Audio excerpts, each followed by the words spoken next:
Hello and welcome to Nirmal Bang, ladies and gentlemen. You're watching The Financial Coach. I am Hiral Dadia. We have with us Prableen Bajpai, founder of FinFix Research and Analytics Private Limited, joining in. Prableen, welcome to the show and a pleasure to speak to you and get insights from you today with what international investing is going to be all about. My first question, in fact, is the same. What is international investing? Because I don't think so. A lot of people are aware that you can invest internationally. There was a time, yes, there were a lot of restrictions, things have opened up, but I don't think so. There is much clarity amongst the investor community on the retail front about this. Thanks for having me over. It's a pleasure. Absolutely, international investing, it's kind of got the fancy of investors in the recent past, also thanks to the phenomenal returns that global markets, especially US, have shown.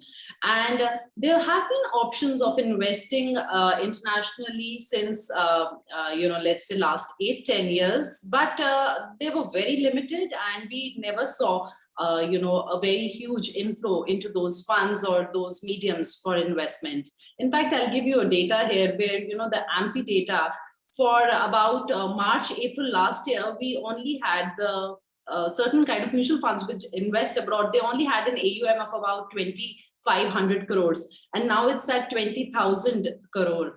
So in the past 1 year, we've seen a huge, inflow. So international investing is basically, as the name is suggestive, it is investing outside our country. So instead of investing in, companies like Reliance, HDFC Bank, we get to invest in companies like Tesla, Apple, Amazon. In fact, we use their products. And not only these technology companies, but a lot of biotech firms, pharmaceuticals, Boeing, airline industry. So it's a huge canvas out there.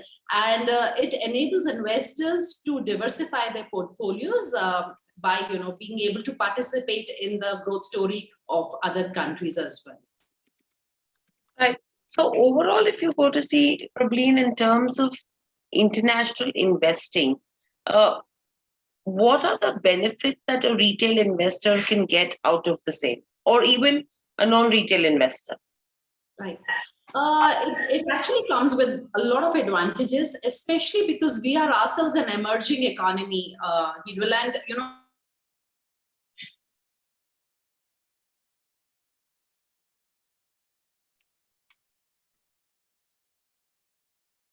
very big advantage because it provides a currency hedge as well.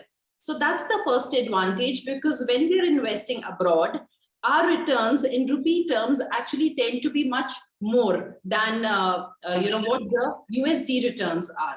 So that's one advantage. Secondly, our investing universe, it really increases because there are so many emerging technology themes, let's say artificial intelligence, virtual reality, cloud computing, technologies which we are someday using probably in our day-to-day lives as well. But we don't have enough investing opportunities currently in India, at least not at the listed company level.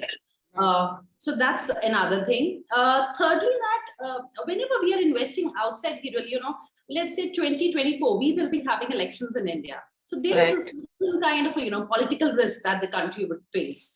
And when you're doing that, you're diversifying, so you're kind of moving away from any kind of geopolitical tensions, which may be there may be any political risks. So you're diversifying away from that. And I think the most important is that the correlation between developed markets and emerging markets like India is still low. So it's about 0.16 with the US and India. So which enables investors to actually benefit, by investing outside India. So a part can definitely go abroad.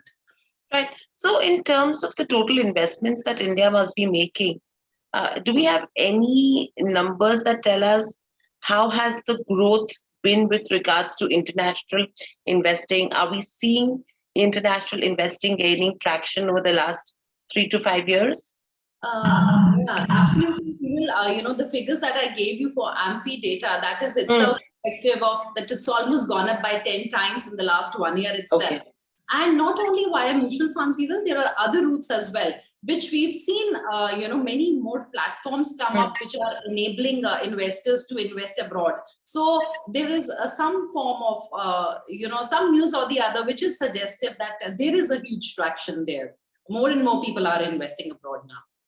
Right. So, with regards to where international investing goes, what is it that someone has to actually bear in mind before going ahead, especially when it comes to benefits and risks? So benefits broadly we discussed, but yes, there are risks as well. Firstly, when we are talking about, let's say, American markets or European markets, at the end of the day, the nature of the product doesn't change. So it's equities. So anybody, even investing abroad, has to be very sure that he or she is comfortable with investing in equities. Just because it's companies in US won't insulate them from any recession, or won't insulate them from bear markets. So that's very important. So your purpose has to be clear. One, that it has to be a long-term investing. It's not for the next 1 year or 2 years that you just see the past returns and you invest. So it's equities, and there will be risk which equity investments bring.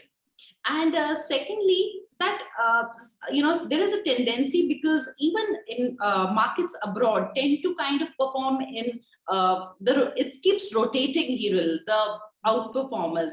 So let's say Brazilian markets, China markets, US markets, they would perform in a certain year and may not do well in the next year. So it's very important when investors start investing abroad, they kind of pick a more known, more transparent market, the developed world, rather than a smaller country, or a country where they would have lesser information, because that would again expose them to new kind of risks, let's say regulatory risks, like we saw in China. And thirdly, that in the past 10 years, though rupee has depreciated by 60%, but on a calendar year basis, there have been 2 years in the past 10 years where rupee has appreciated as well. In 2017, it appreciated by 6%. So that will again, it'll dent your portfolio returns, because whenever rupee is appreciating, there will be a little hit on the overall returns. So that's something again which investors really need to bear in mind, because rupee depreciation may be a trend, but it cannot be a given at all times. Right, so absolutely. So forex fluctuations is something that is one of the biggest risks that need to be accommodated as well when you plan with regards to international investing. And overall, what or how much is the minimum fund required to invest in international markets?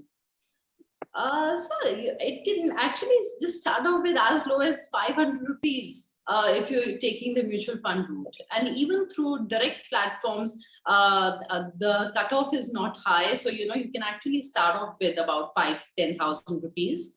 But again, the choice has to be made based on their own, the overall profile of the investor, and because both these routes, involve their own kind of regulatory and other compliance issues. So that choice has to be very clear. But the minimal investment required to start up is not much. That's like very low. So any investor can actually start investing without much. Right. And overall, what percentage of one's investments could be or should be in foreign funds according to you?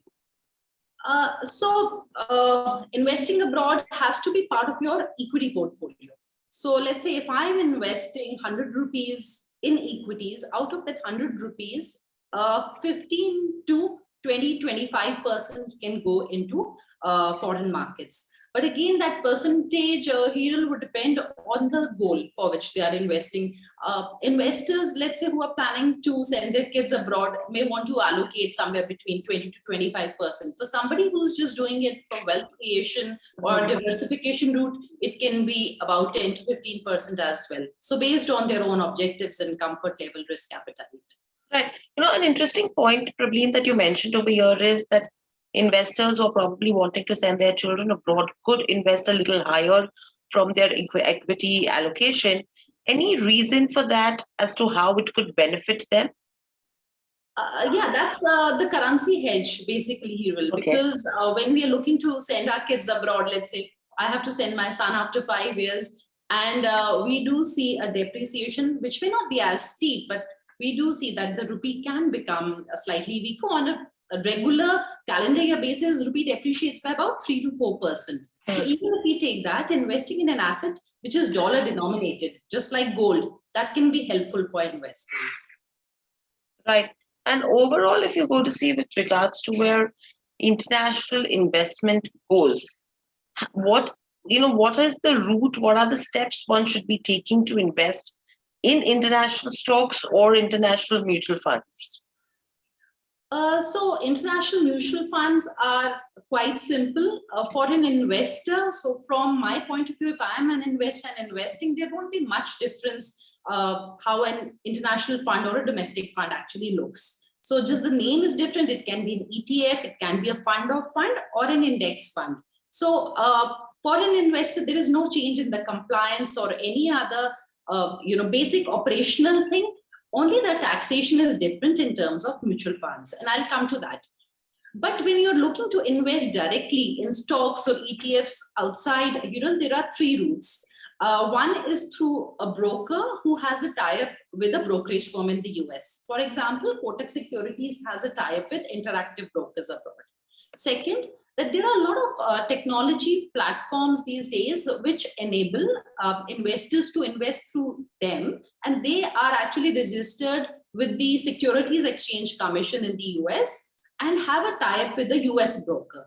So some of these platforms are vested, IND Money, Globalize. So money can be invested through them. And the third is directly as a retail investor or as an investor in India, I can open a brokerage account outside with few firms.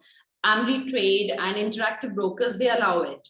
But all of these, this part of the portfolio or the money which is going abroad is categorized under LRS, which is the Liberalized Remittance Scheme. Whatever investments we do via mutual funds and international funds do not come under LRS. But all these routes, they come under LRS. And when you're coming under LRS, the compliance issues are more, your declarations have to be filled. And if you're remitting more than 7 lakhs outside India, there will be a tax deducted at source and other things. Right. So that's with regards to where the taxation side goes and how one can look at it.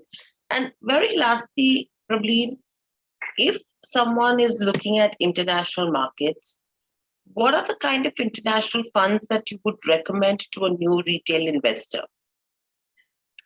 Somebody looking to invest abroad, Hiral, I would say that rather than going and investing directly in stocks, because that would require in-depth knowledge, because as layperson, one would only know of the bigger names like Netflix or Apple. So it's best to go via the mutual fund route. And within mutual funds also, I would suggest that build a core and a satellite portfolio. So the core should be your developed markets like the US, because they are most transparent. It's more than 50% of the world's market cap. It's 25% of the global GDP. So I would say go with US and initially go with an index fund. So a passive route. So somebody can just easily track the S&P 500, NASDAQ 100, these kind of indices. Easy to understand, easy to track, and no compliance issues. Just the taxation for any of the international funds would be as per debt and not as per equity. That's something that investors need to remember. Right. And overall, apart from the conversation that we've already had right now, any other tips that you would want to give our viewers with regards to international investing? One thing I think I like to mention here, Hiral, that in the past 1.5, 2 years, we've seen super amazing returns by the markets abroad, NASDAQ 100 and S&P 500 and even the other markets. So all global funds actually show fantastic returns. So one, that the expectations must be set right. Because this is like a short time period, so we tend to fall in for the recency bias and just invest because we feel that returns in the short time period are good. At the end of the day, it is equities. It is great to invest abroad. It can actually reduce your portfolio risk by diversifying it. But I think keeping realistic expectations and the right time horizon for investment, I think these two are really, really important. Absolutely. And seeing the way we've been growing right now as an economy, seeing the way different economies are growing, it's best to now start diversifying and investing in each other. Thank you, Prableen, so much for getting us this information on the show, because clearly international investing is something which is gaining traction now. Not a lot of people are aware about it. Not a lot of people are aware about the legalities involved, and that's the reason people don't really step into it. But thank you so much for this information. And thank you. Stay safe and speak to you soon again. Thanks so much. Subscribe to our YouTube channel for in-depth interviews of India Inc. and press the bell icon so that you do not miss our updates.